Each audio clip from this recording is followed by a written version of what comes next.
La team, bonsoir. J'espère que vous allez bien, que vous portez bien depuis vos positions. Ce soir, je vais vous montrer ici l'intervention du président, le colonel Assimi Goïta, dans la cour des tribunaux du Mali. Voici quelque chose dont nous, les citoyens, nous souhaitons. Tous les citoyens lambda qui n'ont pas les bras longs, qui n'ont pas quelqu'un au sommet de l'État, qui n'ont pas quelqu'un dans la fonction publique, ont toujours souhaité avoir un président qui se rend lui-même dans la cour pour passer un message fort aux juges, pour passer un message fort aux procureurs, à tous ceux qui gèrent les dossiers des citoyens, qui de fois croupissent en prison pendant des années, des mois, sans avoir un jugement. Ou alors, ceux-là même qui, face à certains jugements, ont souvent la malchance de tomber devant quelqu'un qui a de grandes relations. Et à cause de ces relations, même s'il a tort, il peut finir par avoir raison. Aujourd'hui, le président Assimi Goïta a tenu à faire comprendre qu'il est important d'avoir une justice équitable, mais surtout de réengorger aussi les prisons. Vous savez, comme le président Ibrahim Traoré l'avait dit, pour lui, il n'est pas important de mettre des citoyens en prison tout le temps pour toutes les raisons que ce soit. Il est important d'abord savoir quelle est la faute qu'a commis l'individu. Pourquoi? Est-ce que l'envoyer en prison sera la meilleure peine qu'il aura à vivre? Est-ce qu'il n'y a pas d'autre solution de réhabiliter la personne sans toutefois l'envoyer en prison? Parce que ce n'est toujours pas la solution. Et parce qu'il ne faut pas prendre plaisir à envoyer quelqu'un en prison. C'est un peu la même chose que le président Assimi Goïta est aujourd'hui en train de passer comme message à tous ces juges-là qui sont dans les tribunaux. Et c'est ce qui manque. Avoir un président qui est capable de se lever.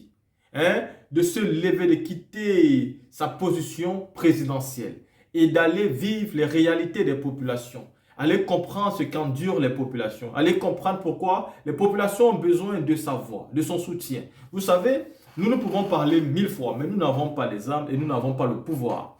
Et pourtant, si celui-là qui nous dirige, celui-là qui est au sommet de l'État, se décide d'aller plaider notre cause, il est fort probable que le comportement de ceux qui vont avoir nos dossiers change. Et aujourd'hui, il n'y a que les jeunes présidents qui le font en Afrique. Bon, pas tous, mais la majorité des jeunes présidents vont sur le terrain. Vous voyez tout le temps Ibrahim Traoré, vous voyez Assimi Goïta, vous voyez tout le temps Mamadi Doumbouya en Guinée qui se déplace tout le temps. Vous voyez même le nouveau président du Gabon, même comme il ne mène pas le même combat que nous menons, mais vous voyez quand même ces déplacements. Ce sont des personnes qui sont tous les jours sur le terrain. Et pourtant, tous ces anciens présidents qui se sentent comme des dieux, ont même donné l'impression qu'ils n'ont plus de compte à rendre à nos citoyens. Ils estiment aujourd'hui qu'ils sont les dieux de nos nations et que nous ne pouvons rien faire sans eux.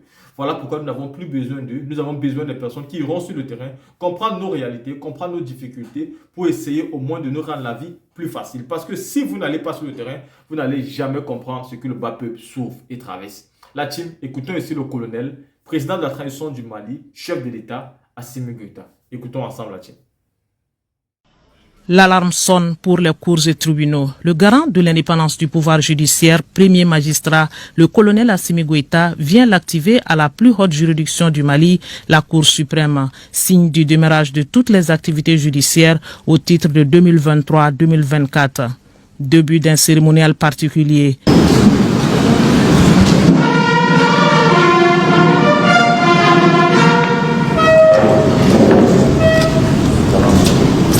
Et la Cour signe son entrée avec à la tête le chef de l'État, président du Conseil supérieur de la magistrature, colonel Assimi Goïta.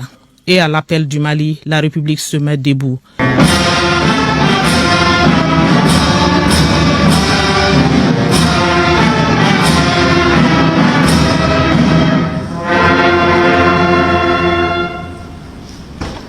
La parole est donnée au président de la Cour suprême pour camper le décor et faire le bilan de sa juridiction pour l'année écoulée.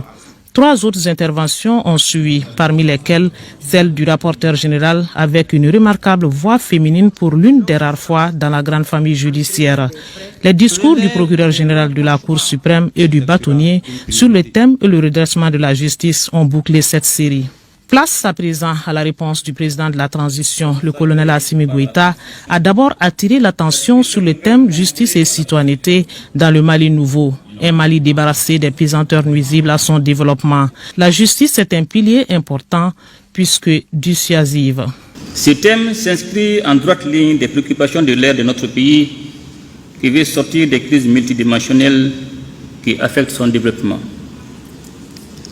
Le constat est que tout effort de développement qui ne tient pas compte du capital humain est voué à l'échec. Une bonne justice permet à la population de prendre conscience de ses devoirs civils au regard du rôle pédagogique des décisions de justice. Nous constatons une incompréhension entre la justice et les citoyens. Ces derniers ont, à tort ou à raison, une certaine appréhension de la justice et du système judiciaire. Comme tout système, la justice doit être continuellement améliorée pour corriger les tares, mais aussi pour veiller à ce que les citoyens soient de bons citoyens. Le président de la transition est revenu sur une dizaine de recommandations des Assises nationales de la refondation, comme l'ouverture aux citoyens de la Cour constitutionnelle, le rapprochement des administrations judiciaires, des populations, l'effectivité de la médiation pour désengorger les maisons d'arrêt. Toutes ces recommandations, les Assises ont connu un début d'exécution et certaines ont été exécutées comme l'adoption et la promulgation de la nouvelle Constitution du 22 juillet 2023. Depuis un certain temps, le gouvernement a déployé des efforts pour rendre opérationnelles les juridictions nouvellement créées et améliorer les conditions de travail et de vie du personnel judiciaire grâce à l'augmentation du budget alloué à la justice. Les efforts et les réformes vont se poursuivre pour une justice capable de lutter efficacement contre les maux qui minent notre développement. Et le chef de l'État de rappeler que le Mali fait face au terrorisme qui constitue une grande menace pour la paix et la sécurité. Notre pays fait face au terrorisme qui constitue l'une des plus graves menaces à la paix et à la sécurité internationale. La lutte implacable que nous menons contre ces fléaux commence à produire des résultats que nous attendons maintenir jusqu'à l'éradication définitive du mal.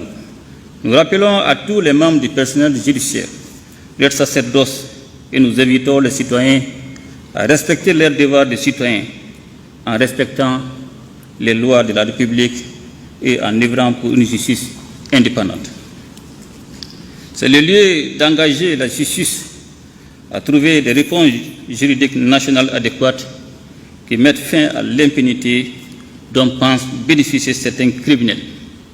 Je le réitère à la justice, mon soutien ainsi que celui du gouvernement dans la croisade contre le terrorisme, la délinquance financière, la cybercriminalité et la criminalité transnationale. La corruption, une plaie de l'administration publique qui gangrène. Il faut la soigner en rendant justice, car comme le dit l'adage, l'absence de justice est une banalisation du mal. La lutte contre les pratiques néfastes en matière de marchés publics, comme les surfacturations, les conflits d'intérêts, les concussions des fonctionnaires et la corruption sera désormais renforcée par le projet de code pénal et de code de procédure pénale en cours d'examen.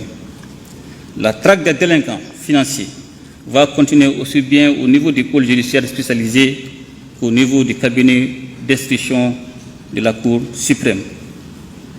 Je garde l'espoir que notre justice, en dépit des difficultés qu'elle rencontre, saura relever les défis liés à l'assainissement des finances publiques et au redressement du secteur économique. Le président de la transition, président du Conseil supérieur de la magistrature, a enfin félicité les différents intervenants avant de souhaiter une excellente année de travail et de réussite à la grande famille de la justice malienne. Opportunité d'échange direct avec les pouvoirs publics, l'on aura retenu une audience genrée, riche de contenu, au goût d'un vrai cours magistral où tout le monde trouvait son compte, universitaire et profane en matière de justice.